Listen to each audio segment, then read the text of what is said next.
Maruti Suzuki, MCX, Voda Idea, Auro Pharma, NMDC, RailTel, top stocks in news. Stocks including Maruti Suzuki India, MCX, Vodafone Idea, Aurobindo Pharma, NMDC, RailTel Corp, Sapphire Foods, and Indian Bank will be in the spotlight on Friday, January 2. Corporate actions today. Shares of Multi-Commodity Exchange of India MCX shall trade ex-split, while shares of CWD, Magnanimous Trade and Finance and Pro-Fin Capital Services shall trade ex-bonus today. Corona Remedies will announce its results for the September 2025 quarter today. Maruti Suzuki India Ltd, India's largest carmaker, closed the calendar year with its strongest ever sales performance, highlighting resilient demand despite an SUV-heavy market. The country's largest carmaker reported its highest sales in 42 years, with combined domestic and export volumes in December crossing 2.17 lakh units, up 32% year-on-year. Vodafone Idea Ltd, the telecom operator, has received an order from the Office of the Additional Commissioner, Central Goods and Services Tax CGST, Ahmedabad South, confirming a penalty of Rs 638 crore. The order has been passed under Section 74 of the Central Goods and Services Tax Act, 2017, and includes the demand for tax along with applicable interest.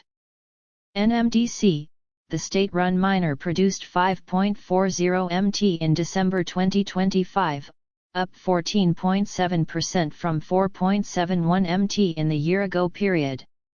This included 1.52 MT from Karnataka and 3.88 MT from Chhattisgarh. Sales in December rose to 4.64 MT from 3.91 MT a year earlier.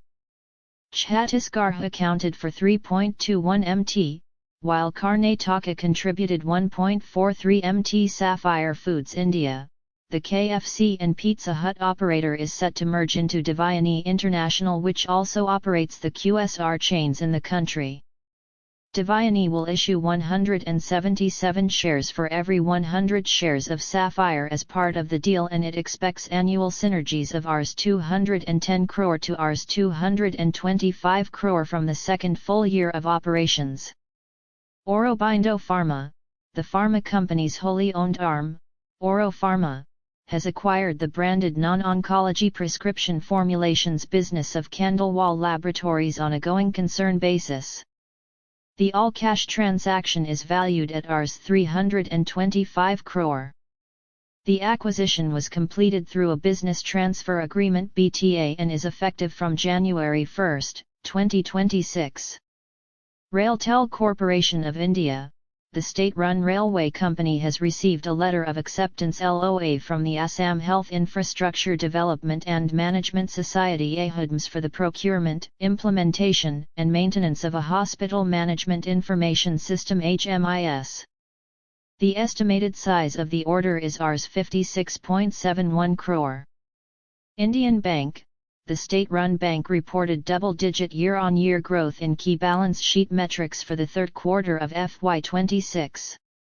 Total business rose 13.4% to Rs 14.30 lakh crore in Q3 FY26, while gross advances increased 14.5% to Rs 6.40 lakh crore, indicating continued credit growth. Time Technoplast, the plastic and industrial products player, has received approval from the Petroleum and Explosives Safety Organisation PESO and TUV Rhineland India for the manufacture and supply of high-pressure Type 3 fully wrapped fiber-reinforced composite cylinders of 2-liter capacity for compressed gas applications.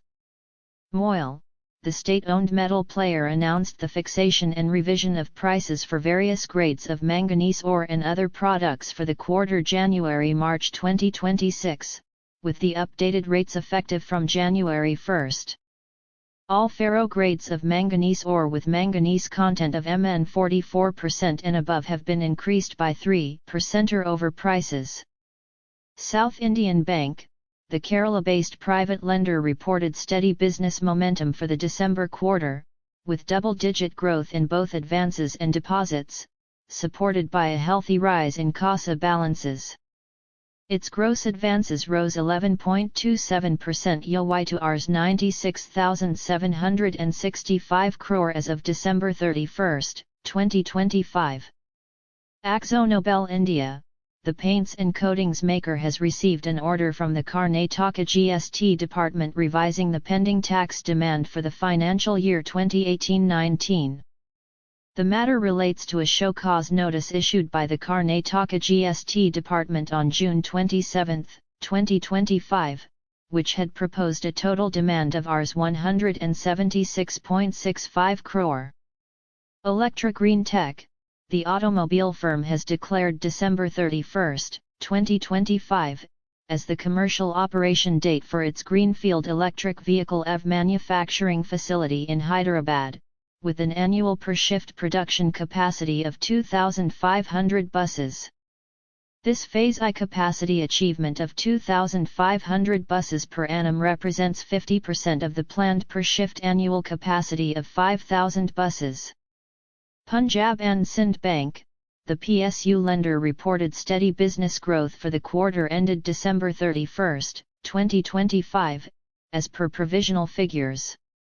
Total business rose to Rs 2.49 lakh crore, up 3.49% quarter-on-quarter and 11.84% year-on-year, reflecting continued expansion across key balance sheet parameters. Disclaimer: this article provides stock market news for informational purposes only and should not be construed as investment advice.